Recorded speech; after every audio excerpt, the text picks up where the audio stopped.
നമസ്കാരം. കേരളം ആരോഗ്യരംഗത്ത് നമ്പർ 1 എന്നാണ് ഈ സർക്കാർ അവകാശപ്പെട്ടുകൊണ്ടിരിക്കുന്നത്. ഇപ്പോഴും അവർ അത് അവകാശപ്പെടുകയാണ്. പക്ഷേ നമ്മുടെ ആരോഗ്യരംഗം അത്ര നമ്പർ 1 ആണോ, സുരക്ഷിതമാണോ? ആകെ തകർന്നിരിക്കുന്നു നമ്മുടെ പൊതുജനാരോഗ്യ രംഗം എന്നത് സ്പഷ്ടമാണ്, യാഥാർത്ഥ്യമാണ്. ആരോഗ്യവകുപ്പ് മന്ത്രി എന്തൊക്കെയോ ചപ്പടാച്ചുകൾ പറഞ്ഞിങ്ങനെ നടക്കുന്നു അല്ലാതെ ഒരു വകുപ്പിനെ കൈകാര്യം ചെയ്യാനുള്ള ശേഷി ആ മന്ത്രിക്കില്ല എന്ന് പലതവണ വ്യക്തമാക്കിയതാണ്, അല്ലെങ്കിൽ പലതവണ നമ്മുടെ മുന്നിൽ കാണിച്ചു തന്നതാണ്. ഓരോ വിഷയം വരുമ്പോഴും അത് ഇപ്പോൾ ഉടനെ നടപടിയെടുത്തു എന്നൊക്കെ പറഞ്ഞ് തടി തപ്പുകയല്ലാതെ ഇവരെ കൊണ്ടൊന്നും കഴിയുന്നില്ല. ബഹുമാനത്തോടെ പറഞ്ഞുകൊള്ളട്ടെ, പ്രിയപ്പെട്ട മന്ത്രി, നിങ്ങൾക്ക് ഈ വകുപ്പ് ഭരിക്കാൻ കഴിയില്ലെങ്കിൽ ഇട്ടേച്ച് ഇറങ്ങിപ്പോണം, അല്ലാതെ ഇതിൽ കടിച്ചു തൂങ്ങരുത്. ഒരു കപ്പിത്താനുണ്ട് സാർ എന്നൊക്കെ പറഞ്ഞ് കപ്പിത്താനെ സുഖിപ്പിച്ച് നിൽക്കാനാണ് നിങ്ങളുടെ ശ്രമമെങ്കിൽ ജനങ്ങൾ മറുപടി പറയും. ജനങ്ങൾ വേണ്ടി വന്നാൽ അവർക്ക് അവരുടെ അധികാരം അവർ ഉപയോഗിക്കും. ഇപ്പോൾ ഇതാ മഴക്കാലം ശക്തമാകും മുമ്പ് തന്നെ സംസ്ഥാനത്ത് ഡെങ്കിപ്പനി ബാധിക്കുന്നവരുടെയും മരിക്കുന്നവരുടെ എണ്ണം കുതിച്ചുയർന്നുകൊണ്ടിരിക്കുകയാണ്. സാധാരണ മഴ വന്നു കഴിഞ്ഞാൽ മാത്രമാണ് നമുക്ക് അത്തരത്തിലുള്ള ഈ ഡെങ്കിപ്പനിയും കൊതുകിന്റെ ശല്യമൊക്കെ ഉണ്ടാകുന്നത്. ഇപ്പോൾ ഇതാ അതിനു മുമ്പ് തന്നെ വന്നിരിക്കുന്നു.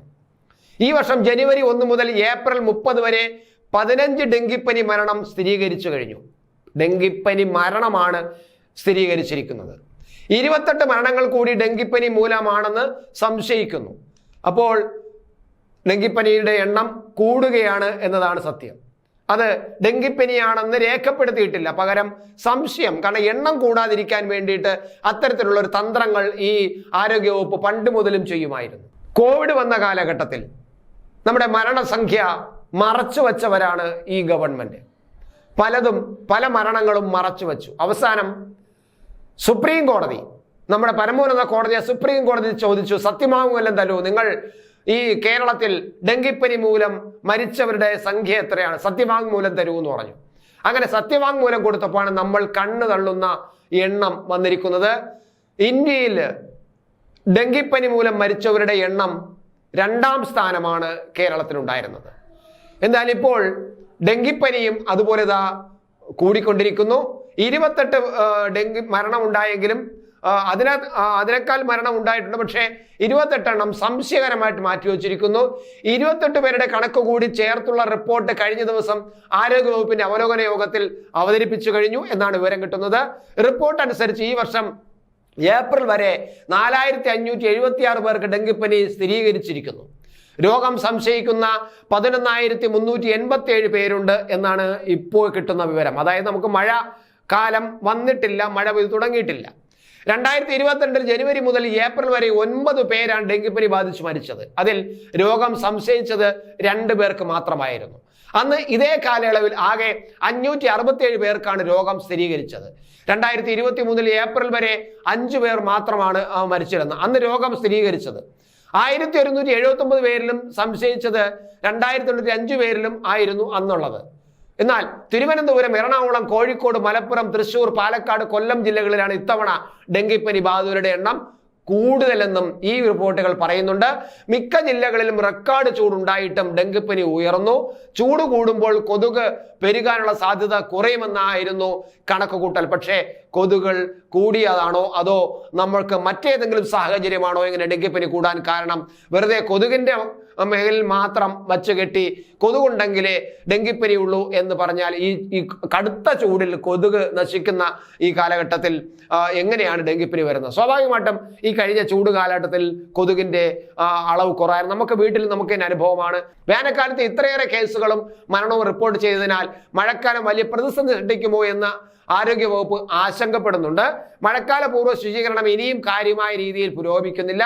വേണ്ടത്ര പണം അനുവദിക്കാത്തതും ശുചീകരണ ജോലികളെ മരവിപ്പിച്ചിട്ടുണ്ട്. പണികൾ നടക്കട്ടെ എന്നും വൈകാതെ പണം തരാമെന്നുമാണ് ആരോഗ്യ ഡയറക്ടറേറ്റിൽ നിന്നും തദ്ദേശ സ്ഥാപനങ്ങളെ അറിയിച്ചിരിക്കുന്നത്. നോക്കുക, തദ്ദേശ സ്ഥാപനങ്ങൾ എല്ലാ മഴക്കാല പൂർവ്വ ശുചീകരണം നടത്തണമെങ്കിൽ തദ്ദേശ സ്വയംഭരണ സ്ഥാപനങ്ങളിൽ പൈസയില്ല, PWD കയ്യിലും പൈസയില്ല, ആരോഗ്യവകുപ്പിന്റെ കയ്യിലും പൈസയില്ല. നിങ്ങളെല്ലാം ചെയ്യൂ, പിന്നെ തരാമെന്ന് പറയുന്നു. എങ്ങനെ വിശ്വസിക്കാനാകും? ഇന്നും നാളെയും ശുചീകരണം എന്നാണ് മന്ത്രി പറയുന്നത്. പക്ഷേ മന്ത്രി ഡെങ്കിപ്പനി, എലിപ്പനി, മഞ്ഞപ്പിത്തം തുടങ്ങിയ സ്ഥലങ്ങളിൽ പിന്നെ ശുചീകരണം നടക്കുമെന്നും പറയുന്നുണ്ട്. പക്ഷെ മന്ത്രി ജില്ലാതല ആരോഗ്യ ഉദ്യോഗസ്ഥന്മാരുടെ യോഗത്തിൽ ആണ് ഈ ശുചീകരണ പ്രവർത്തനം ശക്തമാക്കുമെന്ന് പറഞ്ഞു. എന്നാൽ എറണാകുളം, മലപ്പുറം, കോഴിക്കോട്, തൃശ്ശൂർ, കണ്ണൂർ, പത്തനംതിട്ട, പാലക്കാട് ജില്ലകളിലാണ് മഞ്ഞപ്പിത്തം കൂടുതലായി റിപ്പോർട്ട് ചെയ്തത്. ഇതിന്റെ കൂടൊപ്പം തന്നെ ഡെങ്കിപ്പനിയോടൊപ്പം മഞ്ഞപ്പിത്തവും ഇവിടെ ശക്തമായി വന്നിരിക്കുന്നു. ജലസ്രോതസ്സുകളിൽ ക്ലോറിനേഷൻ നടത്തണമെന്നും ഇന്നും നാളെയും ശുചീകരണ പ്രവർത്തനങ്ങൾ നടത്തണമെന്നും മന്ത്രി നിർദ്ദേശിച്ചിട്ടുണ്ട്. പക്ഷേ മന്ത്രി നിർദ്ദേശിച്ചാലും നമ്മുടെ ഈ കാര്യങ്ങളൊന്നും നേരെ ചൊവ്വേ നടക്കുന്നില്ല. കാരണം പ്രധാനമായിട്ടും നമ്മുടെ പണം ഇല്ലാത്തതാണ്. ആരോഗ്യവകുപ്പിന്റെ പണമില്ലാത്തതും ആരോഗ്യവകുപ്പിനെ നേരെ കൊണ്ടുപോകാൻ കഴിയാത്തതുമാണ്. പക്ഷേ ഇങ്ങനെയൊക്കെ നമ്മൾ ആരോഗ്യവകുപ്പിനെ കുറ്റപ്പെടുത്തുമെങ്കിലും നമ്മൾ ഒരു കാര്യം കൂടി ഞാൻ അവസാനം പറയാതിരിക്കാൻ നിവർത്തിയില്ല. വെറുതെ ആരോഗ്യവകുപ്പിനെ മാത്രം കുറ്റപ്പെടുത്തിക്കൊണ്ട് കാര്യമല്ലോ. നമ്മുടെ ജനങ്ങൾ കുറച്ചുകൂടി ജാഗ്രത പുലർത്തേണ്ടതാണ്. നമ്മുടെ റോഡുകൾ മലിനമല്ലാത്ത ഏതെങ്കിലും ഭാഗമുണ്ടോ? റോഡിന്റെ വശങ്ങളിൽ നമ്മൾ റോഡ് വശങ്ങളിലൂടെ യാത്ര ചെയ്യുമ്പോൾ അത് ഏത് റോഡായിരുന്നാലും ശരി, സ്റ്റേറ്റ് ഹൈവേ ആയിരുന്നാലും ശരി, നാഷണൽ ഹൈവേ ആയിരുന്നാലും ശരി, PWD റോഡുകളായിരുന്നാലും ശരി, പഞ്ചായത്ത് റോഡുകളായാലും ശരി, ഇടവഴികളായിരുന്നാലും ശരി, എല്ലാം റോഡിന്റെ ഇരുവശത്തും മാലിന്യങ്ങൾ കൊണ്ട് തള്ളിയിരിക്കുന്നതാണ് നമ്മൾ കാണുന്നത്. ഇത്രമാത്രം മാലിന്യങ്ങൾ തള്ളുന്ന ഒരു സംസ്ഥാനം ഈ ഇന്ത്യ മഹാരാജ്യത്ത് മറ്റൊരു സംസ്ഥാനം കാണില്ല. എന്തുകൊണ്ടാണ്? അത് ജനങ്ങളെ മാത്രം കുറ്റം പറഞ്ഞില്ല. ജനങ്ങൾ ഈ അങ്ങനത്തെ ഒരുതരം മാനസികാവസ്ഥയുള്ള ജനങ്ങൾ, പ്രബുദ്ധരെന്നൊക്കെ പറയുമെന്നെങ്കിലും നമ്മുടെ മാലിന്യം മറ്റവന്റെ മുറ്റത്ത് കൊണ്ട് തള്ളുക എന്ന ഒരു മാനസികാവസ്ഥ നമ്മുടെ ജനങ്ങൾക്കുണ്ട്. പക്ഷേ അതോടൊപ്പം തന്നെ നമ്മുടെ സംവിധാനങ്ങളുടെ തകരാറുണ്ട്. ഇവിടെ ആരോഗ്യ വകുപ്പുണ്ട്, അതുപോലെ തദ്ദേശ സ്വയംഭരണ സ്ഥാപനങ്ങളുണ്ട്, അതുപോലെ മറ്റ് വകുപ്പുകൾ പലതുമുണ്ട് ഇതെല്ലാം കൈകാര്യം ചെയ്യാൻ വേണ്ടിയിട്ട്. പക്ഷെ ഇതൊന്നും കാര്യമായി വർക്ക് ചെയ്യുന്നില്ല. എന്തുകൊണ്ട് വർക്ക് ചെയ്യുന്നില്ല എന്ന് പറഞ്ഞാൽ നമ്മുടെ സംവിധാനങ്ങൾ, നമ്മുടെ സിസ്റ്റം മുഴുവനും തകരാറാക്കി, സിസ്റ്റം മുഴുവനും യാതൊരു വർക്കും ചെയ്യാത്ത ഒരു ഭരണകൂട സംവിധാനമാണുള്ളത്. ഇവിടെ ഭരണ സംവിധാനം തന്നെ നിലച്ചിരിക്കുന്നതിന്റെ ലക്ഷണമാണ് ഇതെല്ലാം കാണുന്നത്. സ്വാഭാവികമായിട്ടും ഇവിടെ ഒരു ഗവൺമെന്റ് ഉണ്ട് എന്ന് തത്വത്തിൽ പറയാമെങ്കിലും ഗവൺമെന്റിന്റെ പെർഫോമൻസ് നമ്മൾ കാണുന്നില്ല, അതിന്റെ സാന്നിധ്യം നമ്മൾ കാണുന്നില്ല. അതാണ് സംഭവിക്കുന്നത്. തീർച്ചയായിട്ടും കൃത്യമായ നടപടികൾ എടുത്തുകൊണ്ട് ഇത്തരം മാലിന്യങ്ങൾ റോഡ് വഴികൾ തള്ളുന്നവരെ കർശനമായി നിയന്ത്രിക്കാൻ കഴിയാത്തതും നമ്മുടെ സംവിധാനത്തിന്റെയും ഭരണകൂടത്തിന്റെയും തകരാർത്തരാണ് നമ്മൾ അനുഭവിക്കേണ്ടി വരും.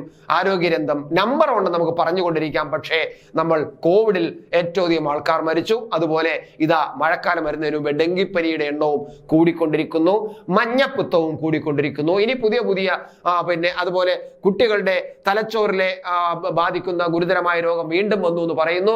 കേരളം എന്തായാലും ആരോഗ്യരംഗത്ത് നമ്പർ 1 തന്നെ പോകുമായിരിക്കും.